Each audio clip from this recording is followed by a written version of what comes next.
if I may, I'll give you an anecdote to play with that, right? Jumped on the leg extension. Panada, not too bad. Range is okay. Doing, say, like 3/4 of the stack. Yeah. People I was training with kind of like, I'm getting close. I'm just dropped 2 plates. Just eyeballed like 2 plates. Yeah. And do the stack. I'm like, okay. So I put the stack on and I got 6 reps. Yeah. Hurt and not like in a good way. Yeah. And I was thinking about it after and I was like, does that mean I'm a bitch? And that I've been 3-4 plates away from what I'm capable of in strength? Or when I left and the fact that my hips, I felt my knees, like how stimulatory was that full stack set? Yeah, compared versus to the other. the 75 kilo set that I felt every piece of my quad. I still trained to failure. So I still took it to, it was only like 8, maybe 2 extra reps with less load, but I was fucking hunk it in, kick the fuck out of it to get it up. Yeah. Try a lockout versus activate from the quad, go through extension. I've been noticing a lot in my back training heaps where I've like really consciously thinking about my back and I'm like, why is this so hard? And I get another 4 reps. It's like, because I start using my biceps. Yeah. So I'm curious where's the spectrum? Right? Yeah, this is the analogy that I sit with or I play around with to explain the scenario because I can't answer the question, right? But let's say we had to move a piece of furniture and let's say you had to move a piece of furniture and every version of you that's picking up that piece of furniture is a muscle group. Yep. Right? So at a certain load, one of those bends is going to be able to do most of the lifting, right? Yep. And then you're going to be able to say to the other guys, like, just give me a little bit. Yep. So that's fine.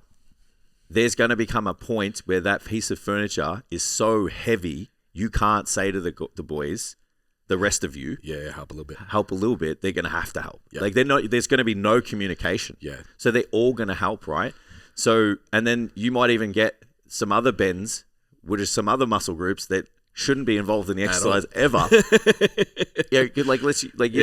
In the calf raise, like you start bending your knees a little bit, start like wiggling your upper body to like tilt your body away from like that center of gravity and shit. So all of a sudden like your traps start to lift up a little bit. So there's other muscle groups that are going to start because it's like, fuck man, this is so heavy. Yeah. So the hardest thing though is to answer that question. It's like, where does the line kind of draw?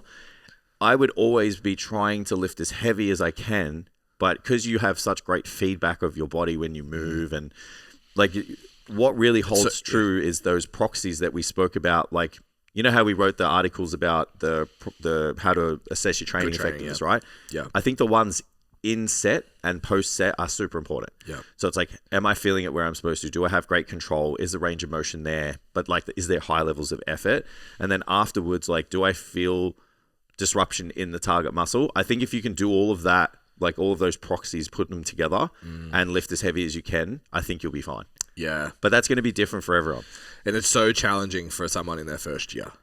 Yeah, in their first year, you almost like have at it, just don't fuck yourself up. Like you're like, just lift as heavy as you can, but control yourself. Yeah. So that they don't put themselves in a compromised position. You have to train enough to feel your body in space. You have to train enough to like kind of know what's going on. So you've just got to do. And then, you definitely like the next step from there is like, I hate using that like muscle connection. Yeah. Well, that's where the mind muscle connection crowd comes from though, right? It's like the intent is pure is that like, did you use your quads? And it's like, it's a fucking leg extension, dude. Like, it's not like it was a squat. Yeah. It's not like it was a high bar squat that I started low bar squatting. It's like, how did this happen? Because I can, like the RPE 9, put $100 in front of me. Can you do 2 more reps? Nah, I can't. Yeah, legit.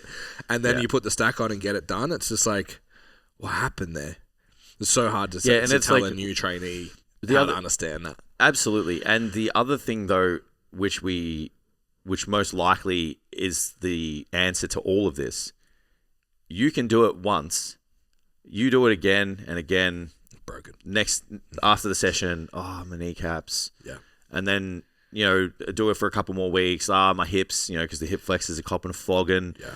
So it's not necessarily just about can you lift it or not? It's like, well, what's the trade-off to lifting that way? You know, so I think that there's a place on the spectrum of control and, you know, muscle activation, muscle memory, mind muscle connection. Like there's a spectrum where you sit and you're like, I can lift this as hard as possible with as much control as I can without killing my body, so that you can be in your 40s and still be lifting whatever you want. Like, like I can't wait to go back to the barbell. Like I'm going back to the barbell at this new gym. They're gonna have brand new barbells, brand new weights. I'm like, I am bench pressing. Yeah. Because I want to. Yeah. You know what I mean? But I'm like, I'm gonna set my program up so that like in a month's time, my arms aren't fucked. Like I'll do you know, some shoulder stuff before I go to the bench. Like I'll do a couple exercises before I get to the bench. Yeah. But it's like you can do that because you don't train the way you just said. Yes. You know, just clanging and banging and yeah, because that's going to beat you up for your whole life. So you can only do it for so long. Yeah. So good, thorough, well thought out program. Yep. That there's a time for loadability. There's a time for range of motion. Yep. There's time for different training, different positions of the muscle. What else did I say? Exercise selection. Yeah, absolutely. It's the more advanced you becomes more advanced as well, I think, in terms of personalization. Like you doing a bench press versus me doing a bench press and shoulder press and stuff. So like it's not the same outcome. Then the intensity. So we did that checklist, right, of like preset, post set. It's like, does your final rep, and this is where it's important. A lot of people will say your last rep should look different to your first rep. I would argue it shouldn't, but it should be slower. Oh, like the only thing that should look different is the speed of it. And maybe that is a good proxy for this, like, should I do the stack or not? Yeah, you know what? Because it progressively didn't look the same. Yeah. And the cadence slowed down. My good set looked bang, bang, bang, slower, slower, done. Yeah, I sit with that mantra, we'll call it. And it kind of eats me up sometimes because I'm like... But then there's a time for it, right? But when you and I train... So when I trained with Brett, you know, my younger client, who's crushing it. Yeah. So he was just like, you can't even tell when it's hard because it looks the same. Yeah. Right? So he's like, you just stop. Yeah. So you either... like he's like, but every rep looks exactly the same. You'll just do it and then you'll just go... No. Yeah. So then I'm like, well, if every rep doesn't look the same then. Well, sorry, every rep does look the same then. So how do you know? You know what I mean? Like, because everyone's like... Is that muscle group specific for you? I don't know. How much time I got? Good 2 minutes. Yeah. Because it's muscle group specific for me. I think it's movement specific for me. If I'm locked in and it's like a machine, every rep I'll just do it and then I'll just stop. But like... So I can grind a press for 3 days. A lying hamstring curl, I have an inch. You know, one of those white lies that you tell your kids just so they do shit? Yeah. I feel like that's what that is for lifters. Is it's teaching them to work hard, but eventually all your reps look the same. Because if you watch a bodybuilder, like a pro level one, all their reps look the same. Like they don't actually really stop ever. Do the grind. Yeah. So maybe it's that. I don't know. So sometimes I'm like, but yeah, I get it. It's like you train, but then if you go all out effort, the reps do slow down, right? Yeah. Yeah. Maybe it just depends on your training philosophy. Because, you know, some people don't always train to failure. So maybe that's what it is. Actually, that's what it is, right? So we know that trained lifters don't have to train to failure to get muscle adaptations, right? Yeah. So those people, every rep looks the same because they'll stop. Because I could argue that you could press through that dumbbell press that you stopped. Yeah. You could. Absolutely. But what's the cost? Correct. So we're getting to it now. This is why we need the 75 minutes. So then what you're trying to do is teach people how to do that. So then they go, right, well, maybe digging is not worth it. Yeah. Like digging that extra couple of reps. Or if you like it like me, sometimes it's like, it's a bit of fun. Get it. Yeah. You just grit your teeth and you're like, Arr. Yeah. Yeah. Okay. All right. We got there. All right. So get a good program. Yeah. Make sure it's progressive. Make sure that you can progress it, which is going to come from an intensity. And then progression doesn't in isolation mean just doing more every week. Progression also is what we've talked about today is like, can you repeat that for 6 weeks and not be fucked? Yeah. Yeah. So that's going to come into technique execution and then intensity. Intensity meaning how close you are to failure. Yeah. Do all those things. Yeah, you'll be getting huge. Get gains. Yeah, and I think the last thing is just like track your recovery. Yeah. Yeah. Just making sure you're not going in the gym. Yeah, and just like, you know, you don't want to be going in the gym doing a bunch of shit workouts all the time. Like, you know. So you just need to be mindful of like the metrics that govern that. We nearly got there. We've been beeped off. See what happens when we talk about getting huge? Yeah. Yeah, so I think they're all of the areas there. Like, there's a lot of take-homes out of that episode. Like, I think so. I think there's heaps to take away from that. Yeah. All right, guys. Everyone's going to go do half rep single leg press. I'm fucking here for it. I'm here for it.